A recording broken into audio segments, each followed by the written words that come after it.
How'd you get good at this? Honestly, I've made a lot of mistakes. That's the secret? Just f**k up. It might be, f**k up. I think as I started early, I got my skill set up really quick, and then started to feel like I was really the best, Like at all these really good places, I really was the best cook. And this other chef started the same day as me. And I thought we were competition, but really we weren't. Like, he was better than me, much, much better than me. He worked harder and faster than I ever could. And it was the first time I realized that I wasn't the best and I was never gonna be the best. So I started looking at it like it was a good thing. Like, at least I knew who the best was now and I could take that pressure off myself. And the only logical thing to do was to try and keep up with him. So I never left this guy's side. And you got better. Oh, mate, I got better than I ever thought I possibly could be, just from trying to keep up with him.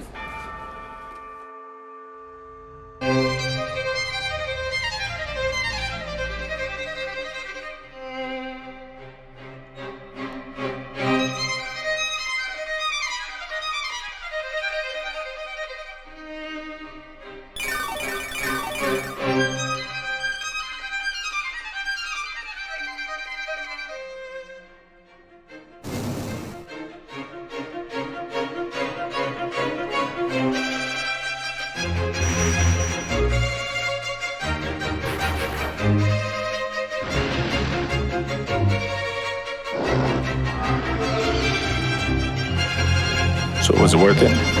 The time you put in? I don't know. Ask me tomorrow. I woke up from my nap today that I took to make sure that I'm ready. I don't live very close to the nearest church. There was this incessant ringing of church bells that started the exact moment I woke up. It was so loud.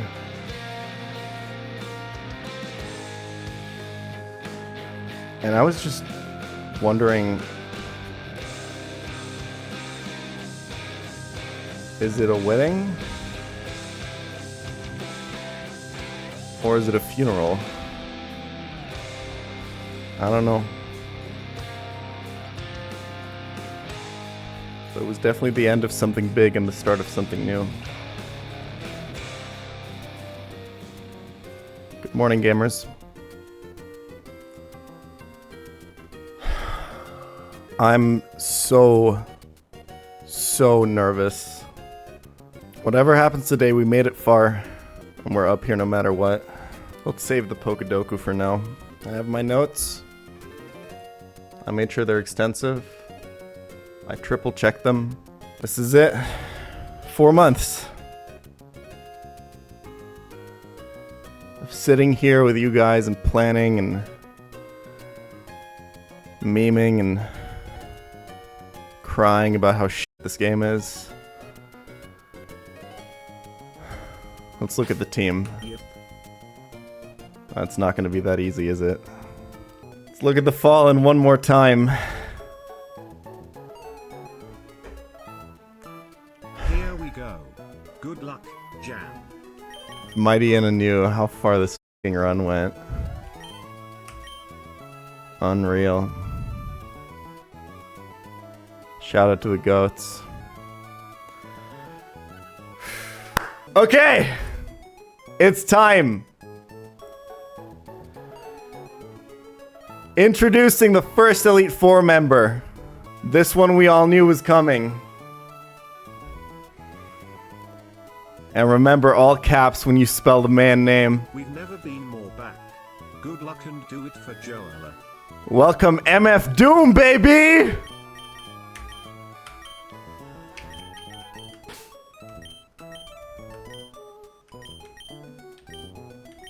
Give it up. Next up, give it up for Elite Four member number 2. This Pokemon is the only reason this run went anywhere. If we don't get this encounter, there is no single way we ever make it past Tate and Liza split. There's just no shot. We got the pulp, baby!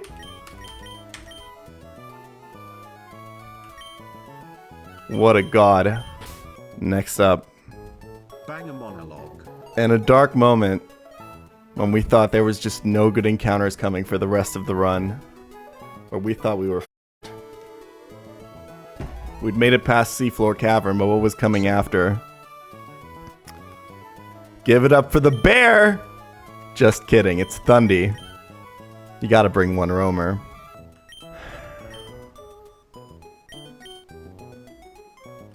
And we all know the bear's coming. Alright. 2 slots left. Everyone knew these 4 were coming. It was a given. Now, there's not really an Elite Four without using a Dark type. This one is for chicken. And I'm gonna keep it so real. For the longest time while I was calcing this E4, until I finalized this team, the slot belonged to none other than Matthew Blockage. But we have a few scales left, so welcome to the team Absol, baby! Shout out Alpha Red. The final member.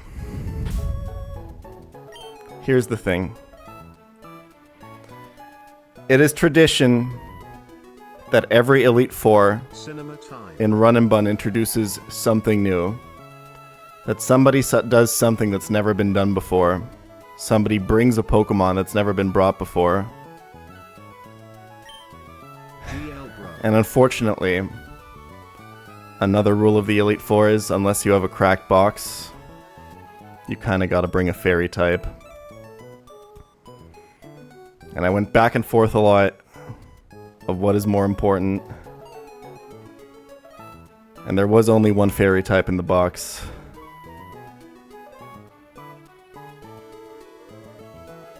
Good luck. So I regret to announce that this Elite Four is in fact not bringing anything new. Welcome to the team, Togekiss. Good luck. Wait a minute.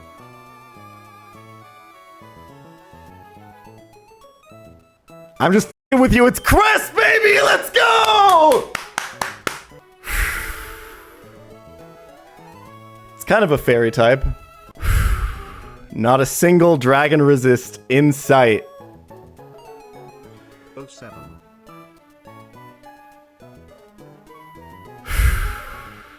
So, the level cap for the Elite Four is level 99.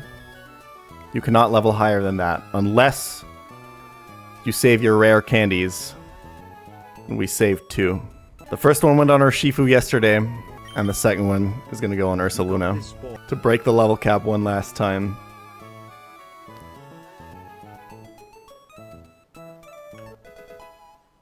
Okay, fight number 1. Okay, let me explain. So, normally gyms in this game heal you before you go in. The Elite Four does not. You can pre-damage, you can pre-status, you can do whatever you want. I think for one final time, Good luck, King. it's time to tab in.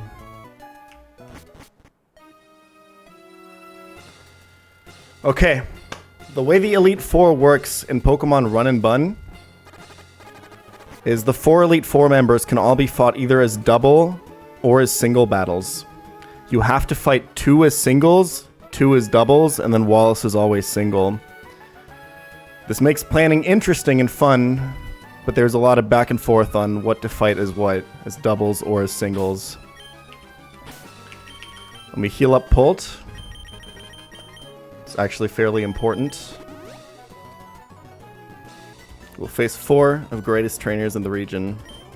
To truly test your battling skills, we require a balance of 2 single and 2 double battles. You're free to choose which members to battle in each style. I like that look you're giving me. I guess you'll give me a good match. That's good. Looking real good. Tell me what it's gonna be. It's gonna be Sydney doubles, boys.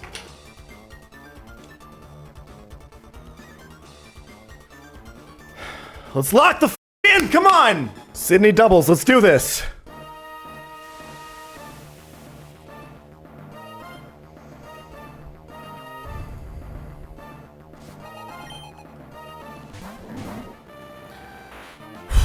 Articuno Galar and Incineroar.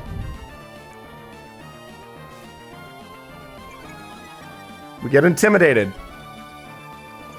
Let's go, boys. Incineroar has Fake Out. Articuno has Tailwind. We're denying both of those moves this turn by showing a fast kill, meaning they outspeed a Pokemon and always see a kill with it. With Absol, that's why Absol is pre-damaged just a little bit. Absol's holding the Iron Ball, which cuts its speed into a quarter, okay? So it's slower than Incineroar and Articuno. They both see a fast kill into it. They have to attack it with Hurricane and Flare Blitz respectively. That's the only thing they can go for this turn. This means we can Volt Switch this Articuno to do some important damage to it. Notably here, Volt Switch is just off of never killing with crit. Okay, it never kills with crit just barely, and it does enough damage to what we want to do. So we can Volt Switch Articuno. And we can detect with Absol.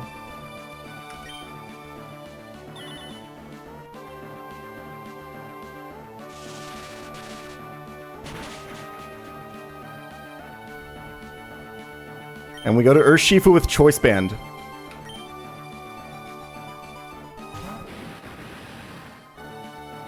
There's the Hurricane. And there's the Flare Blitz. Okay. Because Absol is plus attack and 31 IV, this Sucker Punch, even after Intimidate, always kills Articuno after the Volt Switch chip.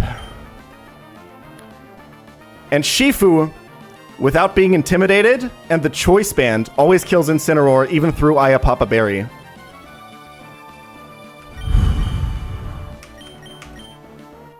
Sucker Punch is never going to feel her because Articuno still always has to attack Absol. We're going to go for a double kill here. This will bait. On the left side, Overquill, because it sees a fast kill into Absol. And Urshifu, Dark type, with Focus Sash on the right side. I think this works.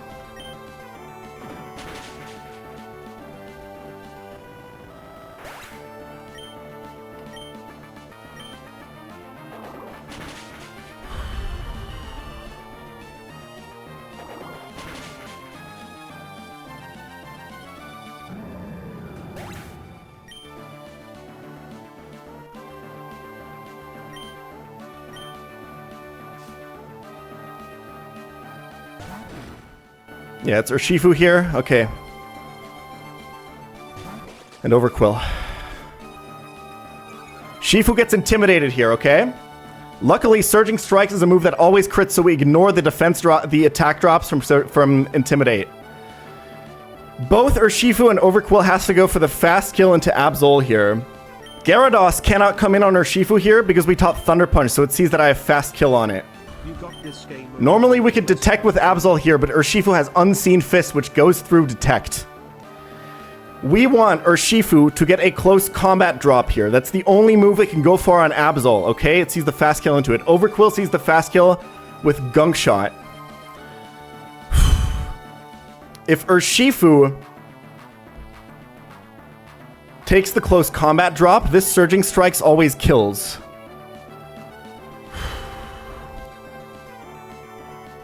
So we Surging Strikes the Urshifu. Absol is going to switch out, and we're going to switch into Thundurus. Thundurus is wearing an item called Eject Button. This is a one-time use item that you get at the very end of the game for doing optional battles.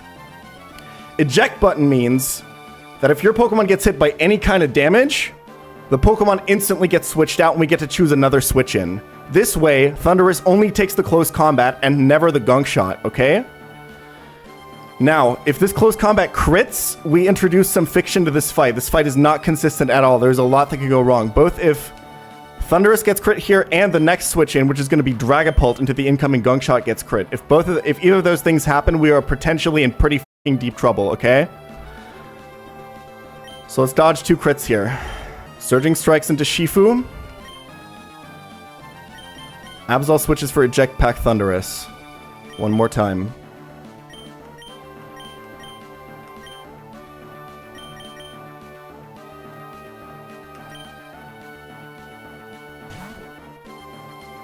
This is close combat from Urshifu.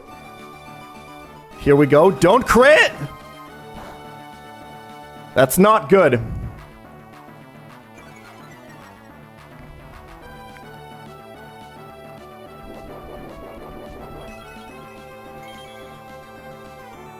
Eject button procs. Gunk shot is coming into this slot. Defense drops from Urshifu. The Urshifu has a focus sash which gets broken by surging strikes. Let's see no crit here.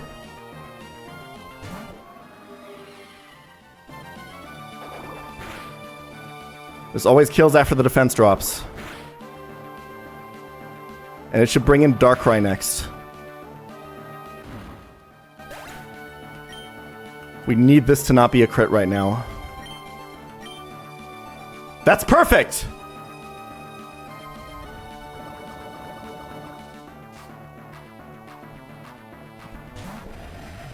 Okay, here's the thing. We kind of need a U-turn on this turn, okay?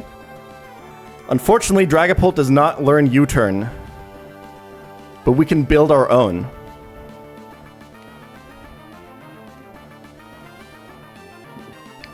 Dragapult is holding an eject pack. What that means is if Dragapult's stats ever get dropped, it instantly switches out like we used U-turn. And Draco Meteor drops our special attack. We're gonna double into the Overquill to kill it here. Darkrai always has to attack Dragapult with Dark Pulse, okay? Surging Strikes with +1 attack, and Draco Meteor always kills this Overquill.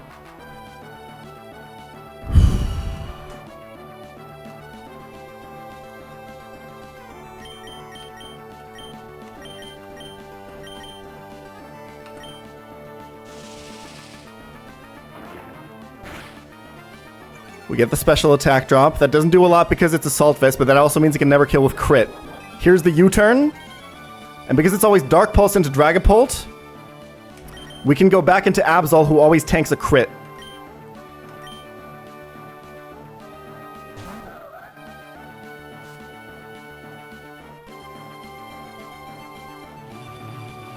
Notably, we scaled speed on Dragapult to make it faster than Darkrai here.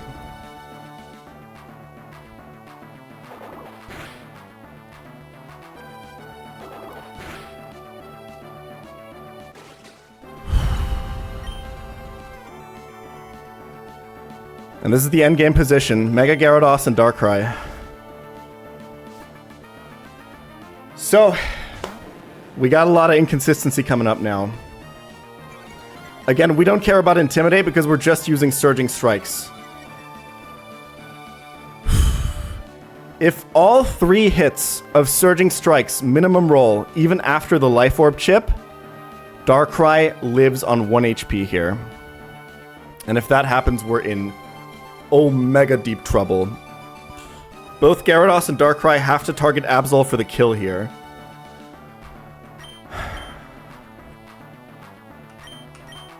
So we detect to catch the moves and hopefully get this kill on Darkrai.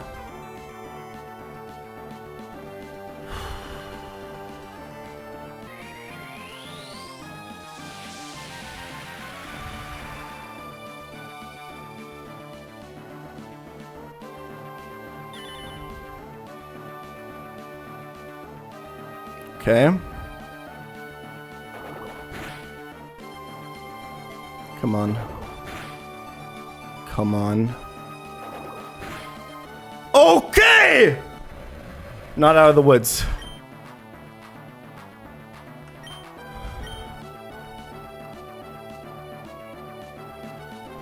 Okay. This is where it gets really scary.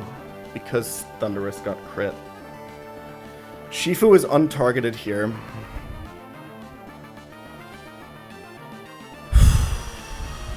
We need to switch it out because we're locked into Surging Strikes. We can switch this into Thundurus without being worried because we're never targeted, okay?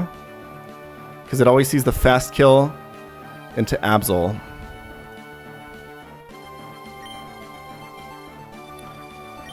Any move that he can use can get tanked by Cresselia here because Cresselia is a defensive beast. Even Lash Out crit, we live.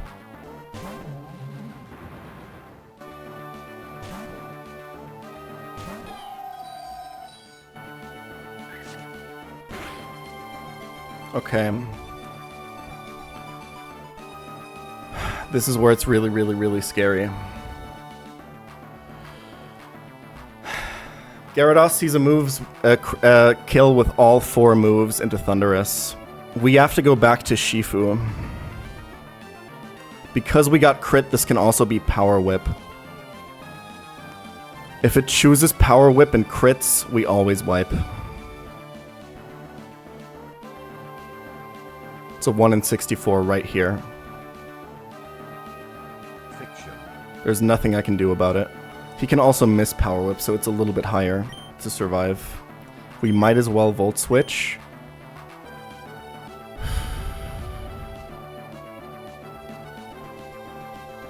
Cresselia is never dead to Lash Out. It's slower than Gyarados, so even if I like hit a Thunder or something, it wouldn't do anything. It also doesn't do any damage.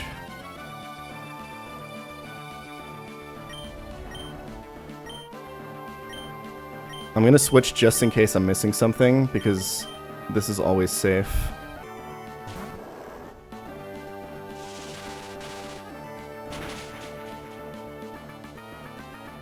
Come on, please.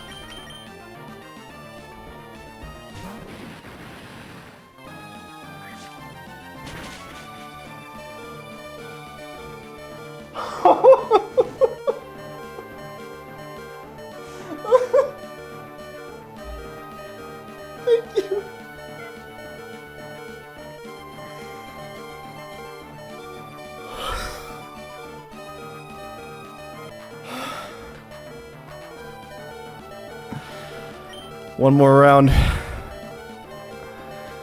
Close combat always outspeeds and kills.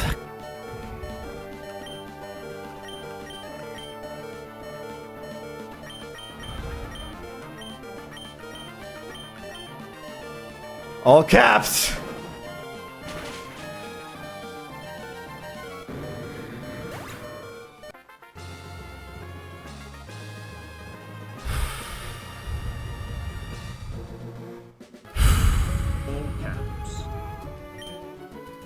For those curious, that was never Icy Wind from Gara because it doesn't kill. Okay.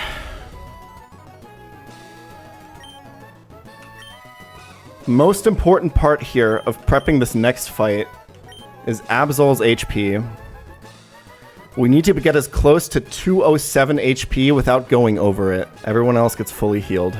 Don't make the EK mistake. Don't max potion Absol. If I max potion Absol here, I actually just straight up always lose. We'll heal Pulp when we're there. So we need to go to 204.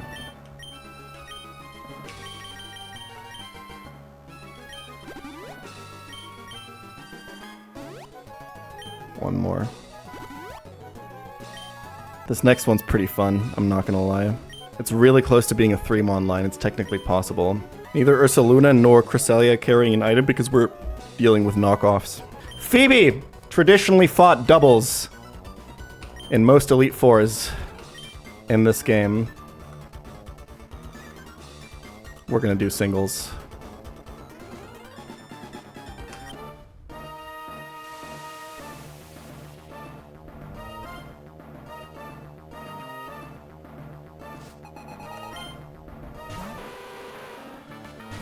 Okay, this Crobat can either Super Fang or Hypnosis on turn 1. We're gonna Electro Web to slow it down and never kill with crit.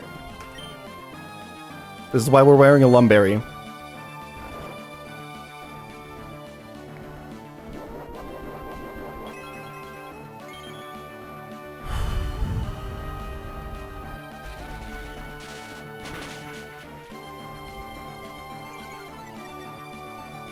There's the speed drop. And now we can Volt Switch out to kill and choose our switch in. We're gonna go with Absol.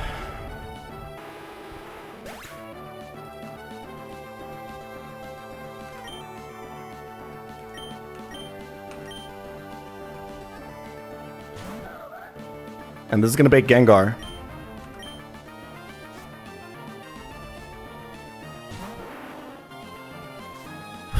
Importantly, we need to not Mega here to not f up the next bait. Gengar thinks it has a fast kill on us, but we always kill with Sucker Punch and it always has to go for the kill because we're Adamant plus attack.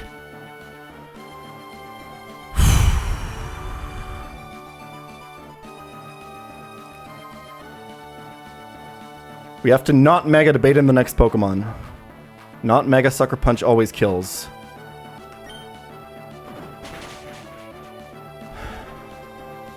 Just kidding, it was Zoroark. Okay. Because we didn't Mega Evolve, we didn't improve our speed, which means the next Pokemon to see a fast kill on us here is Lunala. This Pokemon is a monster. It's got the ability Shadow Shield, which is like multi-scale, kind of. The reason we're pre-damaged to below 207 HP is because we need this to see a fast kill with Meteor Beam. If it sees a kill with all moves and Meteor Beam is prioritized because it's holding a Power Herb, okay? Meteor Beam is a 2-turn move. It charges up its special attack on the first turn. The second turn it hits. The Power Herb means it can do all of that in one turn. That's why it's prioritized, okay? Luckily, once we Mega Evolve, we're going to be faster than Lunala and knock off the Power Herb before it can ever use it. Which means this is a range to kill, but if we miss this range, I believe it's a crit that I have to kill with. But if I miss this range, it gets knocked off and it gets stuck in the charging stage of the move, which means I have another turn to kill it.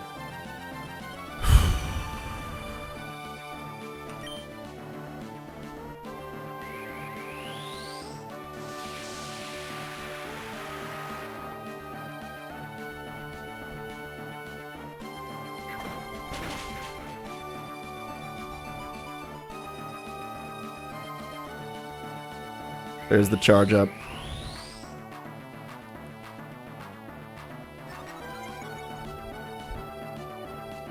And now we can just kill.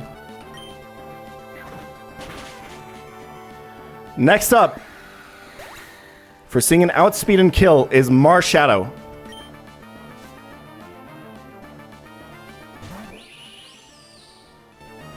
Who always sees a kill with exactly close combat. This is going to get technical and weird, and it's going to look pretty dog shit. Trust me on this, okay? It always sees a kill with close combat. We go into Cresselia here to tank. We have to dodge some crits now.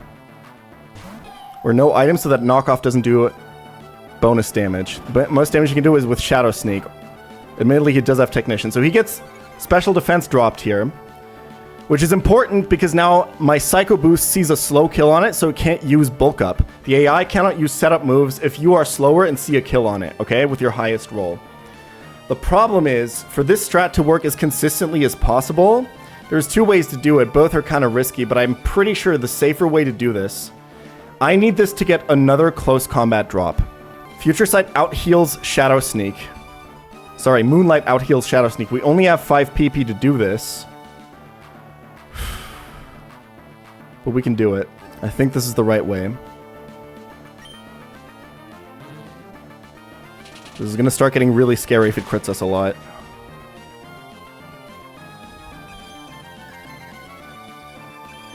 We need a little bit more HP. We need to heal off that chip damage that close combat did to us. I think we go one more.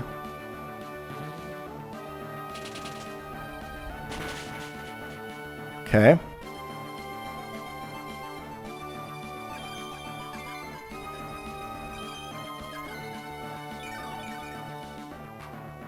So I guess we go one more. Crit here is insanely bad. Okay. We need 2 more Moonlights.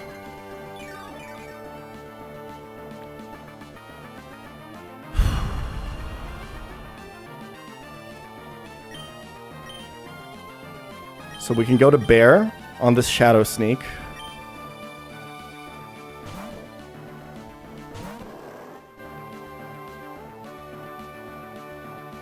And dodge some more crits. He has to always go close combat here.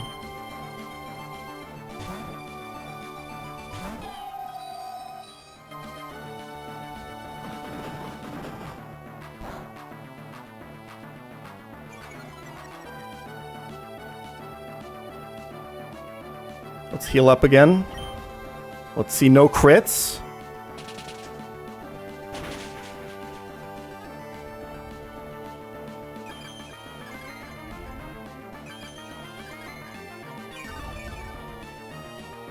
And one more. No crit, please. Super important. Okay.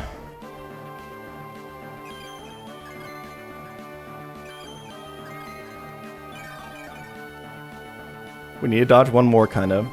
But it's probably fine. Now we Future Sight. So we'll hit it in 2 turns and always kill because he's got both drops.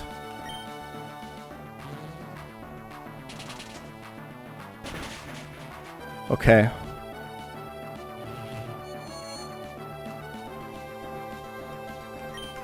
Now we go to Absol. Tanking a Shadow Sneak. Crit.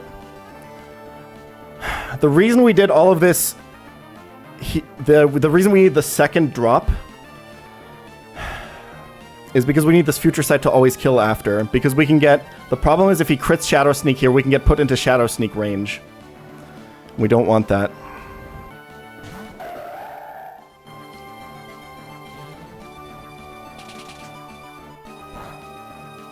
Okay.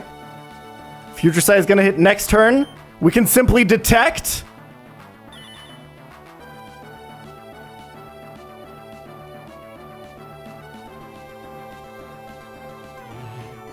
And the Future Sight kills.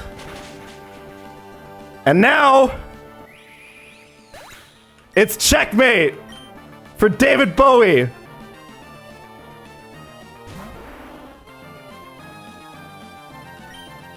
Sucker Punch always kills the real Gengar.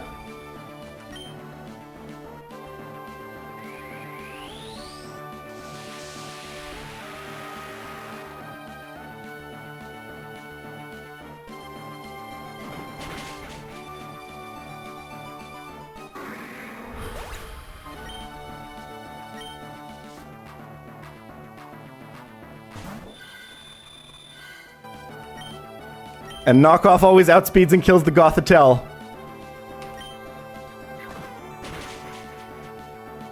And that's Phoebe!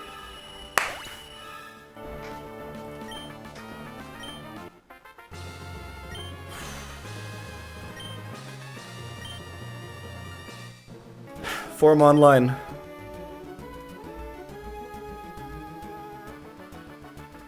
Okay. This next one's a banger. I need a second. Glacia. In Emerald Kaizo, arguably the scariest fight. In Run and Bun, not so much.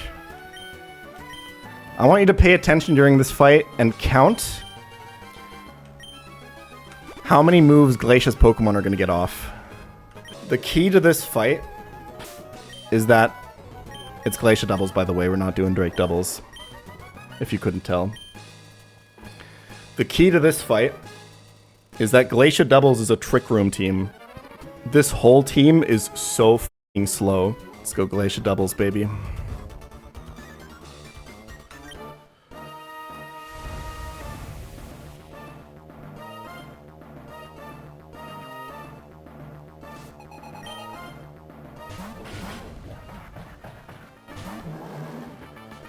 Okay. Crabominable has a Focus Sash. We're going to break it and do chip damage with Volt Switch with Thunderous here. This will bring it into Earthquake range from Ursaluna. Magearna always dies to Earthquake from Ursaluna. Ursaluna outspeeds both of these Pokemon because it's a fucking Trick Room team, okay?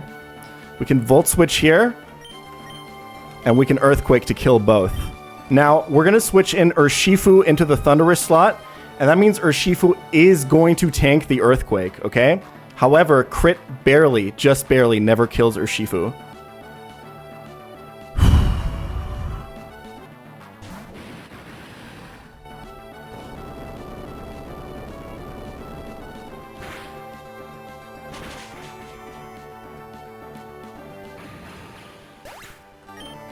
Free for the goat cinema. How many moves did you get off so far, guys?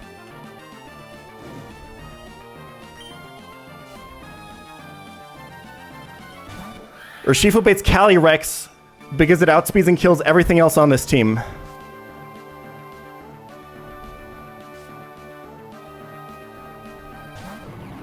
And Ursaluna baits Kyurem. This is beautiful. Choice Band Urshifu always outspeeds and kills Kyurem. And level 100, Adamant, 31 attack, normal gem, Guts boosted Facade. Just barely. Always outspeeds and kills this Calyrex.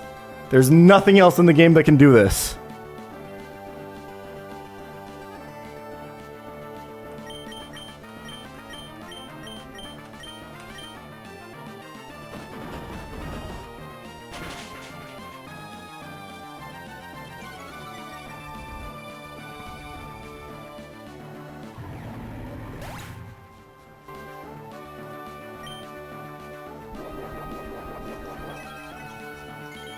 How many moves so far, guys?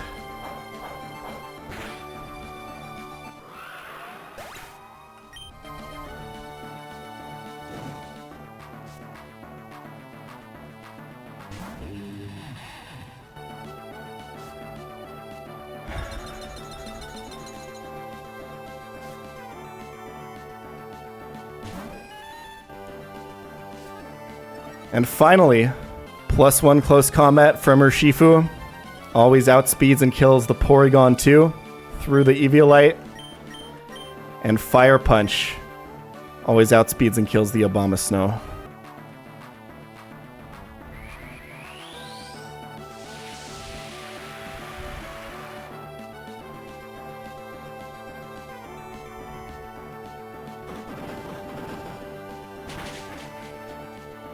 Okay.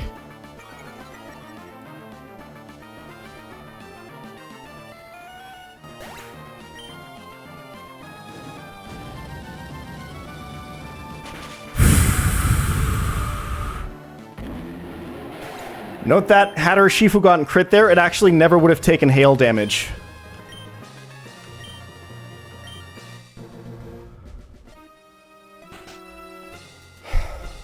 All of this was the easy part.